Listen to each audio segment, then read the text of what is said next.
svete.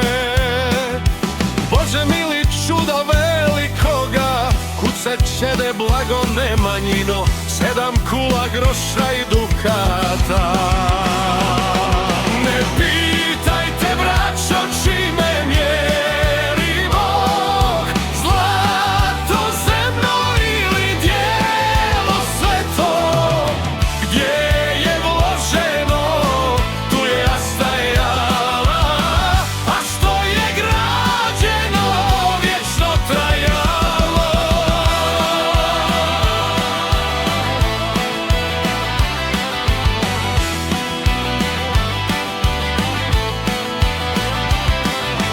Tu se javi Nemanjiću Savo, pa govori Gospodi hrišćanskoj. Nije blago propala u ratu, ni na sablje, niti na ranjenike, već je dato Bogu na spasenje.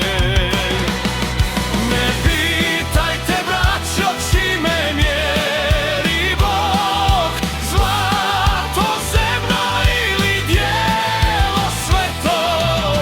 Gdje je vloženo, tu je rastajalo, a što je građeno, vječno trajalo.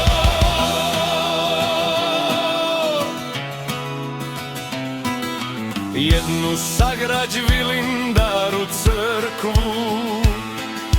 da mu poje služba ovog svijeta.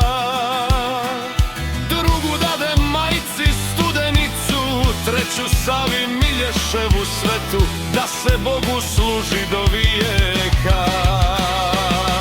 Ne pitajte, braćo, čime mjeri Bog, zlato zemno ili djelo sveto. Gdje je vloženo, tu je rastajalo, a što je građeno, vječno trajalo.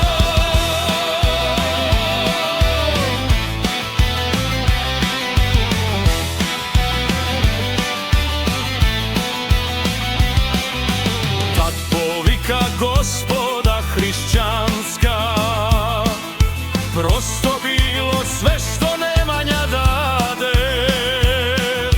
Vječno ime, vječna zadužbina, na zemlji mu čast i na nebu slava, Bog upisa, narod zapjeva.